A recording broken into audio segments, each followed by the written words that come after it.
Hi everyone, আমি রিয়া দেবনাথ এবং আমার নতুন ব্লগে তোমাদের সবাইকে স্বাগত। আজকে আমরা যাচ্ছি একটা বিয়ে বাড়িতে, তাই এখন একটু রেডি হচ্ছি। ভাবলাম আজকের পুরোটা একটু ব্লগ করে রাখি, যেন তোমরাও আমার সাথে এই ছোট ছোট মোমেন্টগুলো উপভোগ করতে পারো। তো আমার রেডি হওয়া মোটামুটি শেষ। আয়নার সামনে দাঁড়িয়ে নিজেকে চেক করে নিচ্ছিলাম। যদিও লাইটটা খুব একটা ভালো না, তাই ভিডিওটা একটু ডার্ক এসেছে, তবুও মোমেন্টটা রেখে দিচ্ছি ব্লগে, কারণ সবসময় তো পারফেক্ট লাইট আর পারফেক্ট শট পাওয়া যায় না। তো আমরা বিয়ে বাড়িতে পৌঁছে গেছি। এখানে এসে দেখি চারপাশে বেশ সুন্দর একটা পরিবেশ, সবাই নিজেদের মতো গল্প করছে, আড্ডা দিচ্ছে, ছবি তুলছে। কিছুক্ষণ আড্ডা দেওয়ার পর ভাবলাম এবার খাবার প্যান্ডেলের দিকে যাওয়া যাক। আর অবশ্যই বিয়ে বাড়িতে আসার সবচেয়ে ইম্পর্টেন্ট পার্ট কি, খাবার। তাই আমরা এখন যাচ্ছি খাবার প্যান্ডেলের দিকে।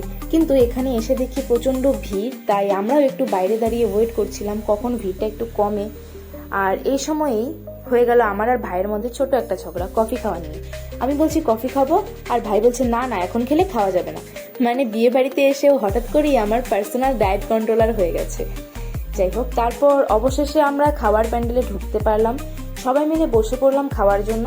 কিছুক্ষণ বসে থাকার পর এক এক করে সবাইকে থালা দেওয়া হচ্ছিল। তারপর এক এক করে প্লেটে কত কি আসতে লাগলো।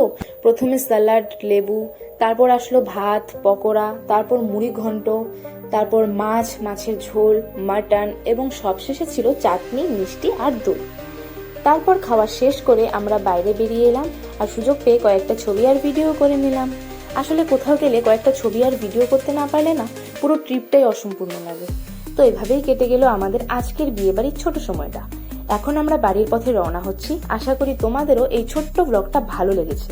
ভিডিওটা ভালো লাগলে অবশ্যই লাইক, কমেন্ট আর শেয়ার করতে ভুলো না। আর চ্যানেলটি সাবস্ক্রাইব করে অবশ্যই আমার পাশে থেকো।